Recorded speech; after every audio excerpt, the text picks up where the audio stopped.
बेटा 90 क्वेश्चन हो गए थे इस चैप्टर के, प्रिंसिपल्स ऑफ इनहेरिटेंस। हम लोग PYQ कर रहे हैं बेटा, क्वेश्चन प्रैक्टिस कर रहे हैं। तो आज देखते हैं question number 91।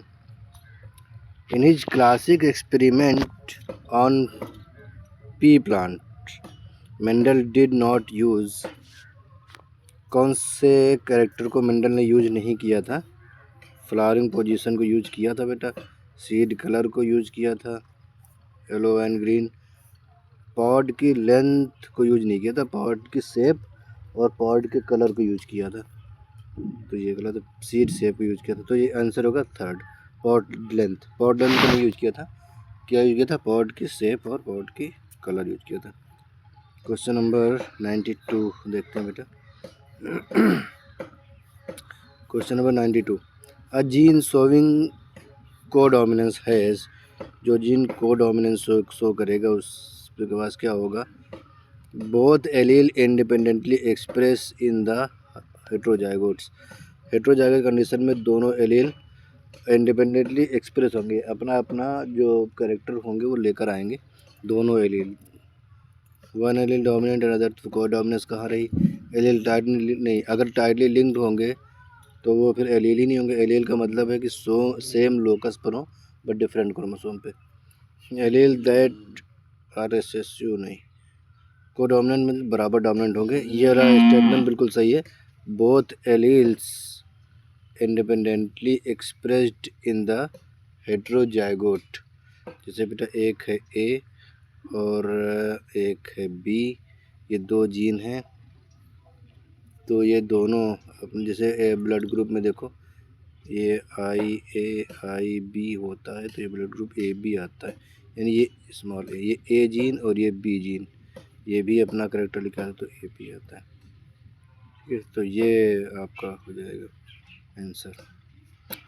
Question number 3, identify the correct order of organisation of genetic material from largest to smallest. बड़े से छोटे की तरफ देखना, लार्जेस्ट टू स्मॉलेस्ट की तरफ देखना है बेटा। तो क्या होगा? क्रोमोसोम, जिन्हें क्रोमोसोम से जीनोम बड़ा होता है, क्योंकि जीनोम क्या होता है? Haploid number of chromosome. जैसे कि अपना 23 क्रोमोसोम का जो सेट है वो जीनोम होता है अपने में, तो ये तो नहीं होगा। क्रोमोसोम जीन जीनोम, हाँ जीनोम बड़ा होता है, फिर क्रोमोसोम, फिर न्यूक्लियोटाइड छोटा जीन से। जीनोम होगा, क्रोमोसोम होगा, जीन होगा, फिर न्यूक्लियोटाइड होगा। हाँ बेटा, न्यूक्लियोटाइड, कुछ न्यूक्लियोटाइड्स मिलकर के जीन बनाते हैं। बहुत सारे जीन्स एक DNA में होते हैं, क्रोमोसोम में, और एक क्रोमोसोम का set haploid number of chromosome बोला जाता है जीनोम्स। तो ये आंसर बड़ा होगा, जीनोम, फिर क्रोमोसोम, फिर जीन और फिर न्यूक्लियोटाइड, ये ऐसा होता है। ठीक है, क्वेश्चन नंबर देख लेते हैं बेटा 94। क्वेश्चन नंबर 94 क्या कहता है? Which one of the following is not applicable to RNA? Chargaff, हाँ RNA में चारगाफ का रूल अप्लाई नहीं होता, क्योंकि वो सिंगल स्टैंडर्ड होता है। जब सिंगल स्टैंडर्ड होगा तो वो बेस पेयर जो होंगे प्यूरिन और प्यूरिन पिरिमिडिन के बराबर होंगे, तब जब डबल स्टैंडर्ड DNA होगा। तो DNA के केस के लिए है चारगाफ रूल। चारगाफ रूल बेटा जो है वो RNA के लिए नहीं है। तो ये आंसर के बाद 5 कंप्लीट 5 days to 3 days होता है, ये सही है। हेट्रोसाइक्लिक, हेट्रोसाइक्लिक मतलब ये पिरिमिडिन, ये हेट्रोसाइक्लिक होता है, बिल्कुल होगा। प्यूरिन और पिरिमिडिन ये दोनों हेट्रोसाइक्लिक होते हैं, बिल्कुल बेसिस होंगे। क्वेश्चन नंबर 95 95 एक पेडिग्री दी गई है।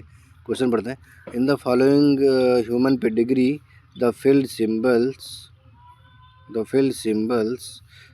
represent the affected individuals, identify the type of given pedigree। इसमें जो फील्ड सिंबल, जैसे कि ये फील्ड है, ये फील्ड सिंबल, ये क्या शो कर रहे हैं? ये शो कर रहे हैं बेटा affected individuals.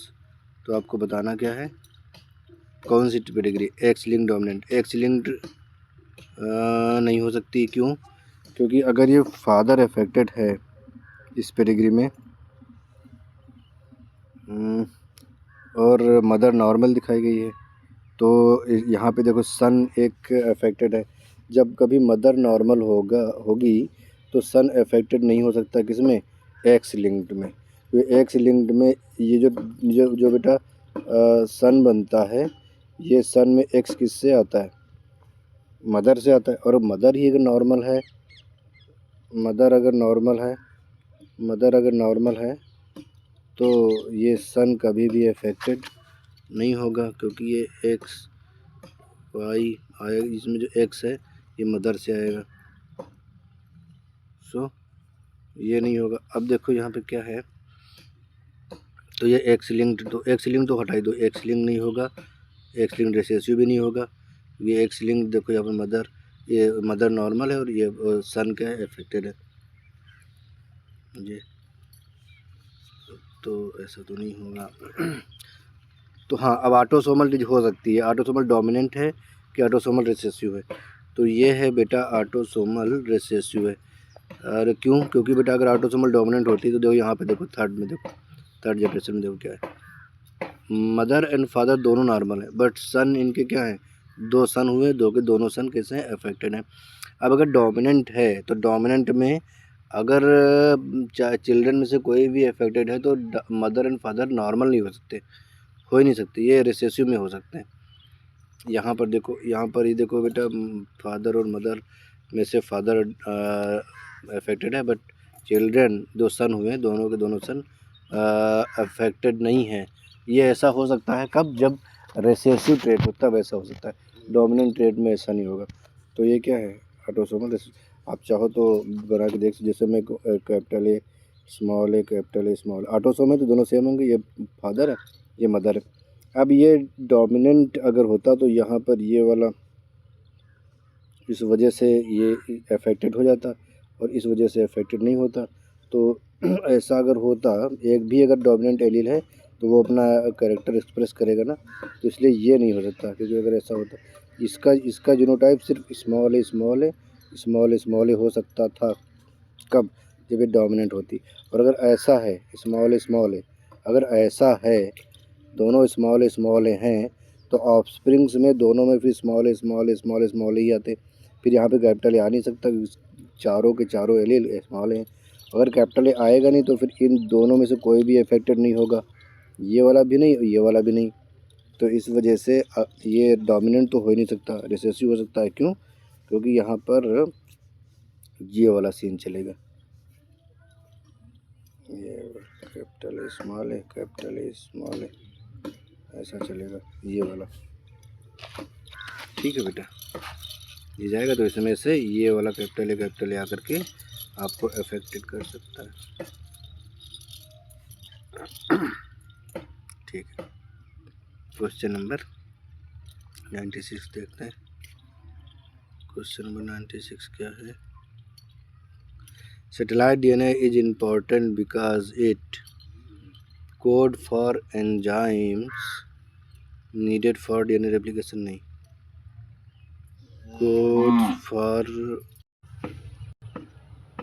Code for protein needed in cell cycle, नहीं।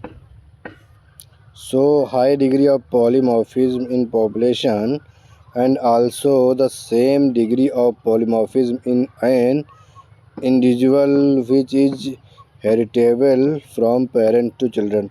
ये ठीक है। सैटेलाइट डीएनए में जो बेटा पॉलीमॉर्फिज्म बहुत ज़्यादा होती है, इसमें रिपीटेटिव डीएनए होता है और ये repetitive DNA person to person vary करता है और ये बहुत ही कम होता है, 0.1% होता है ह्यूमन में, बट ये रिपीटेड होता है, रिपीटेड सीक्वेंस होता है और वेरी करता है सब में। तो ये डीएनए फिंगर प्रिंटिंग में काम आता है, इसको बोलते हैं सैटेलाइट डीएनए। तो ये क्या है, हाई डिग्री ऑफ पॉलीमॉर्फिज्म, हाँ ठीक है, पॉलीमॉर्फिज्म होती है। पॉलीमॉर्फिज्म का मतलब है कि अलग अलग होना, बहुत से types. 4 does not code for protein and same in all members of population, same in all members of population नहीं, डिफरेंट होती है, इसी के बेस पर तो डीएनए फिंगर प्रिंटिंग होती है। तो ये ऑप्शन सही है, थर्ड ऑप्शन सही है बेटा। क्वेश्चन नंबर 97 था ये। क्वेश्चन नंबर 98 देखेंगे हम लोग। RNA synthesise in RNA nucleus, cytoplasm, Golgi body, नहीं, न्यूक्लियोप्लाज्म सही है। न्यूक्लियस भी सही हो जाता है, बट न्यूक्लियस के अंदर न्यूक्लियोप्लाज्म होता है और उसी में जो साइड क्रोमोसोम होता है वहाँ पे बेटा RNA का फॉर्मेशन होता है न्यूक्लियस के अंदर, फिर वहीं से पहले राइबोसोम बनते हैं फिर RNA बनता है। ये सही, न्यूक्लियोप्लाज्म से होगा आंसर इसका।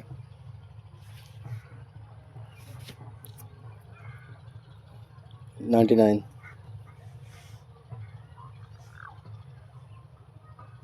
विच of the following is involve in translation. Translation में कौन इन्वॉल्व होगा? ट्रांसलेशन में DNA नहीं इन्वॉल्व होता, RNA होता है, वो भी कौन सा? mRNA tRNA इन्वॉल्व होता है बट DNA नहीं है, ये गलत हो गया। mRNA tRNA RNA होता है, वो ऑप्शन में नहीं है, बस RNA tRNA है, तो ये भी सही है। ओनली mRNA ओनली लगा है, बस ये गलत हो गया। mRNA तो यूज़ होता है बट ओनली mRNA नहीं। अब ये थर्ड ऑप्शन देखो बेटा, थर्ड ऑप्शन में mRNA है tRNA बट ओनली नहीं लिखा है, मतलब mRNA tRNA होगा, RNA भी होता है बट ऑप्शन में नहीं, तो फिर ये आंसर जो होगा mRNA भी यूज होता है और tRNA भी यूज होता है। क्वेश्चन नंबर 100 देखते हैं। Male cat is either black और orange because of hemizygous X, heterozygous X, hemizygous Y, hemizygous X होगा बेटा। इसमें बेटा थोड़ा सा वैसा होता है, एक्स वाई ये होता है ना, ये एक्स ये वाई ये हेमीजाइगस है, एक्स एक्स होमोजाइगस है। जैसे मैं टी टी लिखता हूँ ना, तो ये होमोजाइगस है, टी स्मॉल टी हेट्रोजाइगस है। पर ये इसका थोड़ा एक्स वाई का केस ही अलग है, इसको होमोजाइगस ना बोल करके हेमीजाइगस बोलते हैं, और भी कैट में ये एक्स की वजह से होता है, एक्स क्रोमोसोम की वजह से। इसमें आंसर से होगा आपका हेमीजाइगस। जैसे एक्स वाई ह्यूमन में सेक्स क्रोमोसोम है ना, उनको हेमीजाइगस बोलते हैं, ना कि हेट्रोजाइगस, क्योंकि ये होमोलॉगस क्रोमोसोम ही नहीं है, वो अलग अलग क्रोमोसोम है, दोनों ना डिफरेंट होते हैं। बाकी जो जो 22 पेयर्स होते हैं वो दोनों सेम होते हैं, ये पेयर में सेम होते हैं, इनको होमोजाइगस बोलेंगे। जो सेम और इसमें अगर एलील अलग अलग है तो हेट्रोजाइगस, बट ये हेमीजाइगस, एक्स और वाई वाला केस हेमीजाइगस है। ठीक है, अब देखते हैं question number 101, 101। Which set of RNA are involved in protein synthesis? tRNA mRNA RNA tRNA mRNA hnRNA। hnRNA बाद में जब mRNA बनता है बेटा तभी तो वो यूज होता है। hnRNA का मतलब क्या है? Heterogeneous nuclear RNA। तो जो हेट्रोजेनस न्यूक्लियर RNA जिसमें इंट्रॉन के साथ में exon intron exon intron exon होता है, जिसकी स्प्लाइसिंग करके इसको निकाला जाता है, इतना पार्ट निकाल लिया जाता है। तो ये क्या होगा? hnRNA वाला नहीं होगा, hnRNA कहाँ है? ये नहीं होगा, सेकेंड पेन ले लेता हूँ। हाँ, ये hnRNA नहीं होगा। इसमें क्या, इसमें भी hnRNA दिया है, इसमें भी hnRNA दिया है, तो tRNA mRNA RNA यही है ऑप्शन, ये सही है। There will be no Barr body in female suffering from Turner syndrome में नहीं होगी। क्यों नहीं होगी? क्योंकि टर्नर सिंड्रोम में एक एक्स क्रोमोसोम कम होता है, बार बॉडी तब होती है जब ये एक एक्स क्रोमोसोम के साथ ये इनएक्टिव एक्स क्रोमोसोम होता है, एक जो न्यूक्लियर मेम्ब्रेन के पास अटैच रहता है, न्यूक्लियस में न्यूक्लियर मेम्ब्रेन के पास आपको एक डेंस स्ट्रक्चर दिखाई हुई, जिसको बार, एक साइंटिस्ट थे उन्हीं के नाम पे रखा गया बार बॉडी, उन्होंने देखा था इसको। तो ये है, ये इनएक्टिव एक्स क्रोमोसोम है, एक एक्स क्रोमोसोम होता है एक्टिव, दूसरा इनएक्टिव। जब एक ही है तो एक ही दिखेगा ना, तो ये नहीं दिखता है, तो इसको बोलते हैं बार बॉडी। अब ये एक एक्स क्रोमोसोम है ही नहीं, तो बार बॉडी नहीं दिखेगी टर्नर सिंड्रोम में, ये होता है। आंसर क्या है बेटा? Turner syndrome.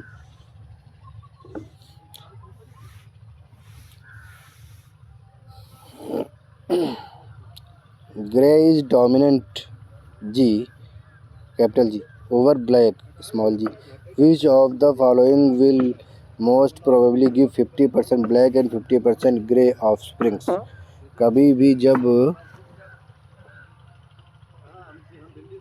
क्रॉसिंग होगी तो देखो कैसे होगी, कैपिटल जी स्मॉल जी, इसमें तो सब बेटा डोमिनेंट वाले ग्रे होंगे, सभी ग्रे होंगे, तो ये नहीं होगा। ये इसमें 50% हो सकते हैं, इसमें 75% क्योंकि ये जी ये 75% होंगे।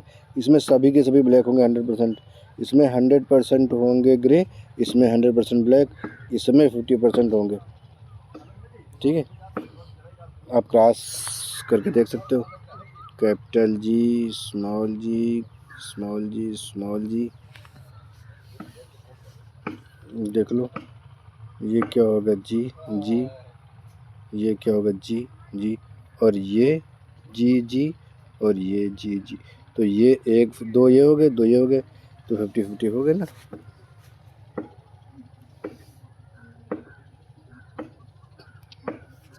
Question number 104, haemophilic gene does not transfer from, haemophilic gene transfer नहीं होगा, किससे नहीं होगा, हीमोफिलिक फादर टू सन, हाँ सही है, फादर टू, क्योंकि एक्स लिंक्ड है, फादर से सन में नहीं आएगी ये disease. Haemophilic mother to son, mother से सन में आती है, सन में मदर से ही आती है। Haemophilic father to daughter, haemophilic father to daughter, हाँ फादर से डॉटर में आएगी। हीमोफिलिक मदर टू, ये दोनों में नहीं आएगी, नहीं, हीमोफिलिक मदर, नहीं नहीं, haemophilic mother to son and daughter, हाँ ये ठीक है, ये ठीक है, ये ठीक है, ये भी ठीक है, ये भी ठीक है। जितने ठीक है वो गलत है, ये वाला नहीं हो सकता, तो ये सही है।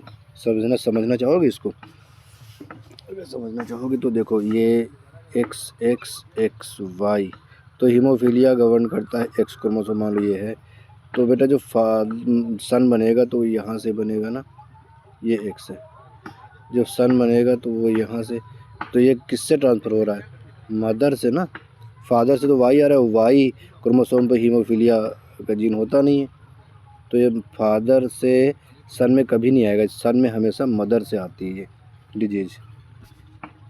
ठीक है बेटा, बाकी ऑप्शन सभी सही हैं, मदर टू सन आएगी, एक मिनट, मदर से सन आएगी, ये फादर से डॉटर में भी जाएगी, क्योंकि जो एक्स वाई का ये एक्स है ना, ये मदर, ये डॉटर में जाता है, एक्स एक्स, एक एक्स मदर से आता है, एक एक्स ये फादर से आ रहा है।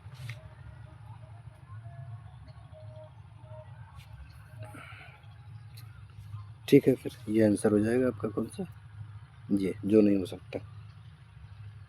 नीट फेज़ 1 2016 में क्वेश्चन आया है, क्वेश्चन देखते हैं क्या क्वेश्चन है।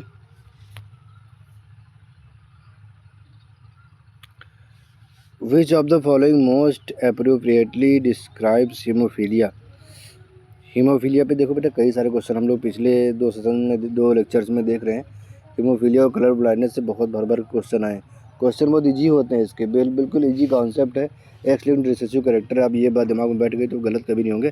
क्वेश्चन बताते बताओ, इतना आसान क्वेश्चन 4 नंबर देगा आपको, वेटेज बहुत अच्छा है इसका ना बेटा, इसलिए हम लोग प्रैक्टिस करते रहेंगे और पढ़ते रहेंगे। देखो क्या है, क्वेश्चन पढ़ते हैं पहले, विच of the following most appropriately describe haemophilia, haemophilia को क्या अप्रोप्रिएटली डिस्क्राइब करता है, रिसेसिव जीन डिसऑर्डर, हाँ रिसेसिव जीन डिसऑर्डर तो है, एक्स, रुको, रिसेसिव जीन डिसऑर्डर तो है, क्या हो गया, हाँ ठीक है, एस रिसेसिव जीन डिसऑर्डर तो है, x linked recessive gene disorder ये और अप्रोप्रिएटली इसको डिस्क्राइब कर रहा है, क्रोमोसोमल डिसऑर्डर है बट इतना अप्रोप्रिएटली प्रूफ नहीं कर रहा है, डोमिनेंट जीन डिसऑर्डर तो है ही नहीं, ये तो गलत ही है, ये सही है बट अप्रोप्रिएट उतना नहीं है, ये भी सही है बट अप्रोप्रिएट उतना नहीं है, ये बिल्कुल सही इसको एक्सप्लेन कर रहा है हीमोफीलिया को, x linked recessive gene disorder है, ये सही है। देखो ऑप्शन देखो बेटा, तो गलत पहला वाला ऑप्शन है ये गलत नहीं है, रिसेसिव जीन डिसऑर्डर है बिल्कुल है, बट ये क्या क्वेश्चन में कह रहा है, मोस्ट अप्रोप्रिएटली डिस्क्राइब्स, यानी कि होमोफीलिया में इसमें से कई सारे होमोफीलिया को डिस्क्राइब कर रहे हैं, बट ये सबसे ज़्यादा अच्छे से डिस्क्राइब कर रहा है, मोस्ट अप्रोप्रिएटली डिस्क्राइब कर रहा है सेकंड नंबर वाला, X linked recessive gene disorder है ये बेटा। क्वेश्चन नंबर 106 देखते हैं, which of the following is required as inducers for the expression of lac operon, lac operon के लिए इंड्यूसर क्या होगा, लैक्टोज होता है, ये ऑप्शन थर्ड होगा, लैक्टोज, ग्लूकोज होगा नहीं, गैलेक्टोज होगा नहीं, लैक्टोज होगा, एक्चुअली एलो लैक्टोज होता है, वो ऑप्शन में नहीं है तो लैक्टोज है, तो लैक्टोज ये होगा इंड्यूसर, इसका प्राइमरी इंड्यूसर ये, ठीक है, requires as inducer for the expression of lac operon. Question number 107, एक complex of ribosomes attached to a single strand of RNA is known as polysome, polymer, polypeptide हो जाकर जाके फ्रेगमेंट, पॉलीसोम होगा, polymer नहीं होगा, पॉलीपेप्टाइड नहीं होगा, जाके फ्रेगमेंट नहीं होगा। सही कौन सा है? पॉलीसोम होगा। ये mRNA, इस पे बहुत सारे राइबोसोम आकर अटैच हो जाते हैं, इसको बोलते हैं पॉलीसोम। करेक्ट आंसर क्या होगा? फर्स्ट 107। अच्छा ये सब हो गया इधर के। 108 देखते हैं बेटा।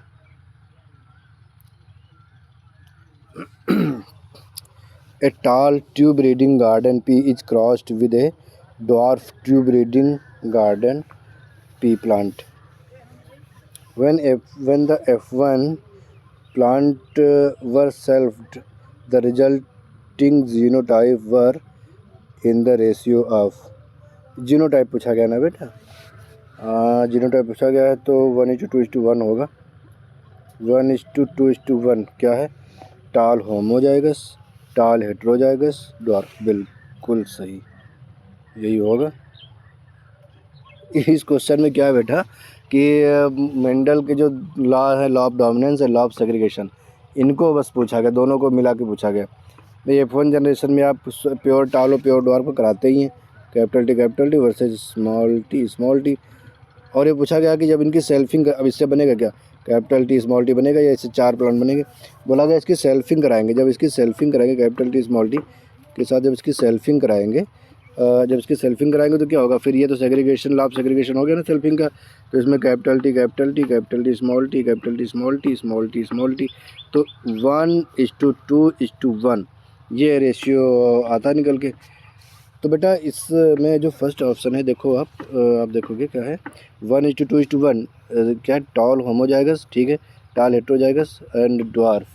तो ये ऑप्शन आपका बिल्कुल अप्रोप्रिएट है, ये होगा आपका आंसर 1:2:1। सेकंड ऑप्शन में देख लेते हैं, टाल हेट्रोजाइगस नहीं, 3:1 टाल। ये फिनोटाइप नहीं पूछा है, ड्वार्फ पूछा है इन्होंने, जीनोटाइप पूछा, तो जीनोटाइप का यही आंसर होगा, बेस्ट ऑप्शन आपका यही निकल कर आएगा। और ये बेटा क्वेश्चन नंबर 109 देख लेते हैं। Match the terms in column 1 with their description in column 2 and choose the correct option. देख लेते हैं डोमिनेंस क्या है, व्हाट इज डोमिनेंस। इसमें many genes growing a single character in a heterozygous organism only one allele express itself. हाँ यही dominance है, यही डोमिनेंस है। और देख लेते हैं, in heterozygous organism both allele present, नहीं ये स्किल से single gene influence many character, नहीं।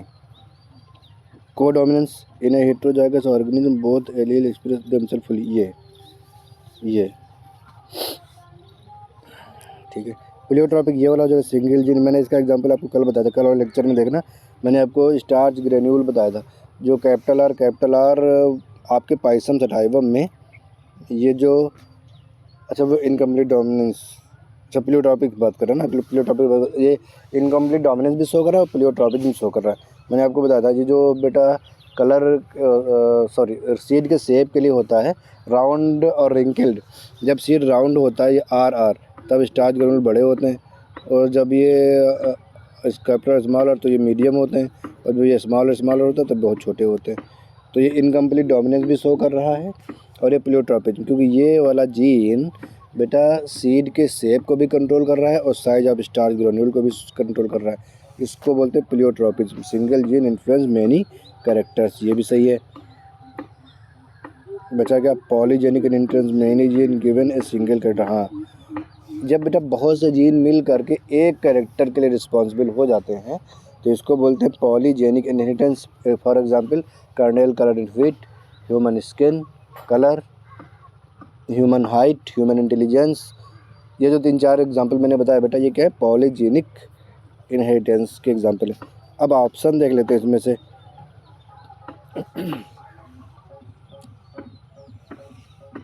ऑप्शन देख लेते हैं।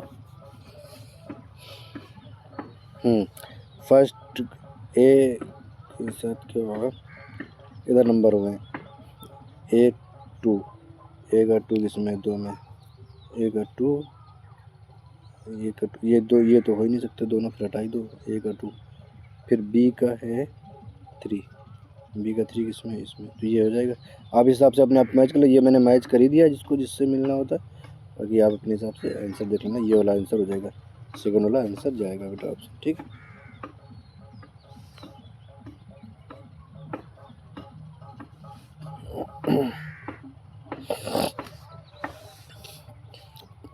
Question number 110, pick out the correct statement. Correct statement pick out करना है। फिर haemophilia, haemophilia is sex linked recessive character है बेटा, कोई शक नहीं है, एक्स लिंक्ड है और एक्स सेक्स क्रोमोसोम है, so this is sex linked recessive disease, ठीक है। Down syndrome is due to aneuploidy, एक होती है यूप्लॉयडी, एक होती है एन्यूप्लॉयडी। यूप्लॉयडी में पूरा क्रोमोसोम का सेट अल्टर होता है, और एन्यूप्लॉयडी में क्रोमोसोम के सिंगल क्रोमोसोम डबल या 2 क्रोमोसोम अल्टर होते हैं, पूरा सेट नहीं होता। तो ये डाउन सिंड्रोम, ठीक है, 21 नंबर का क्रोमोसोम इंक्रीज होता है, ट्राइसोमी है ये भी स्टेटमेंट सही है। फ्लैन विंडो सिंड्रोम इज ऑटोसोमल रिसेसिव, ये भी ठीक है। Sickle cell anaemia is X linked recessive, sickle cell anaemia X linked नहीं, ऑटोसोमल है।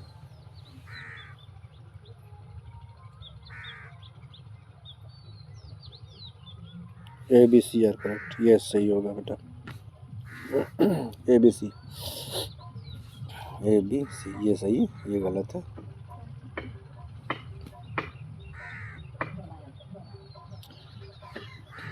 क्वेश्चन नंबर देखते हैं बेटा 111, 111, which of the following is not required for any of the technique of DNA fingerprinting available at present.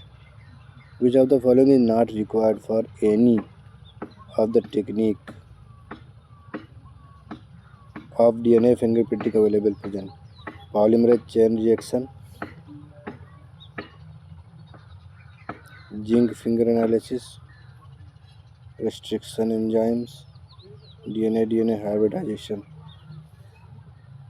देखो बेटा, अगर sample कम होगा तो पॉलीमराइजेशन तो करना ही पड़ेगा, जिंक फिंगर एनालिसिस नहीं भी कर सकते हैं, रिस्ट्रिक्शन एंजाइम की ज़रूरत पड़ेगी, काटना पड़ेगा बेटा, फिर उसको जब काटेंगे फ्रेगमेंट करेंगे, फिर उसको जेल इलेक्ट्रोफोरेसिस करेंगे, रिस्ट्रिक्शन एंजाइम की ज़रूरत उसमें पड़ेगी। DNA हाइब्रिडाइजेशन करेंगे तभी तो मैच कर पाएंगे, तो ये होगा question number 111।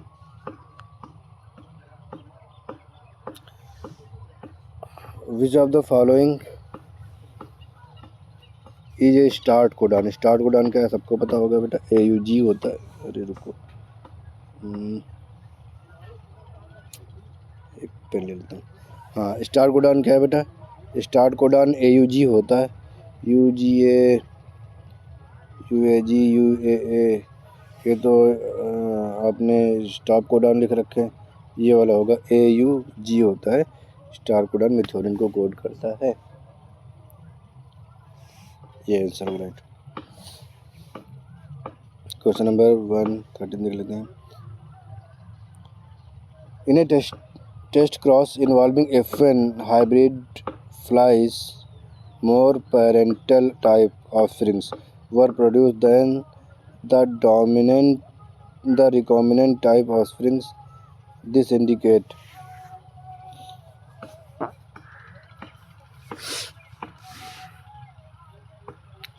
more parental type offsprings, F1 जो हाइब्रिड F1 में प्रोड्यूस हुई हैं। अच्छा, इन टेस्ट क्रॉस में involving F1 hybrid flies, more parental type were produced than the recombinant type offsprings.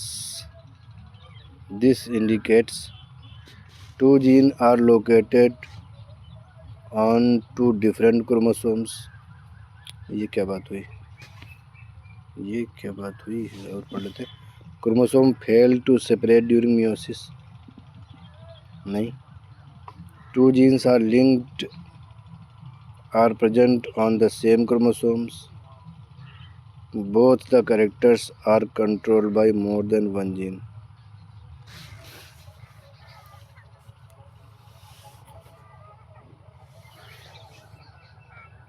Test cross जब करते हैं तो हम जीनोटाइप जानने के लिए करते हैं बेटा, और in test cross involving F1 hybrid flies, F1 hybrid flies को लेकर के टेस्ट क्रॉस किया गया है। More parental type offsprings were produced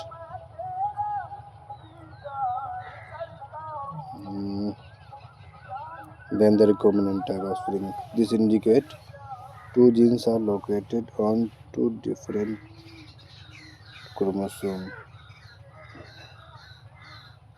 हाँ, ये हो सकता है क्योंकि वो रिकॉम्बिनेंट टाइप की नहीं आई हैं, पेरेंटल टाइप में आई हैं, और वो तभी हो सकता है जब डिफरेंट क्रोमोसोम, क्योंकि लिंकेज नहीं होगी। Chromosome fail to separate during meiosis, नहीं। The two genes are linked at present on the same chromosome.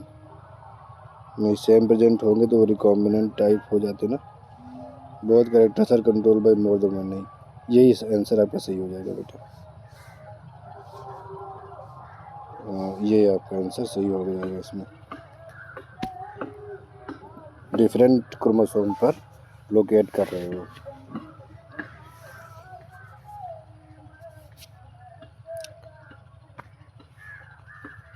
एक क्वेश्चन और है बेटा,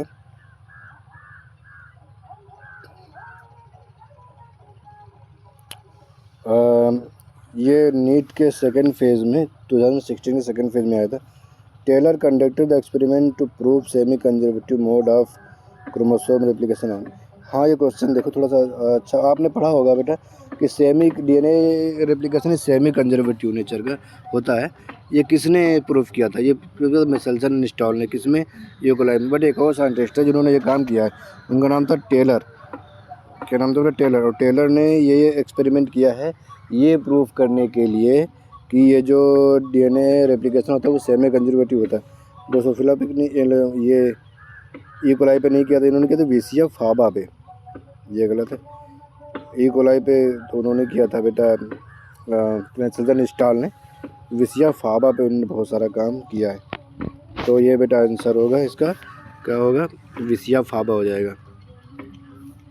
तो बेटा ये अब इस सेशन हम ये तो रखते हैं, फिर हम लोग इसके आगे नेक्स्ट लेक्चर में करेंगे। Thank you for watching.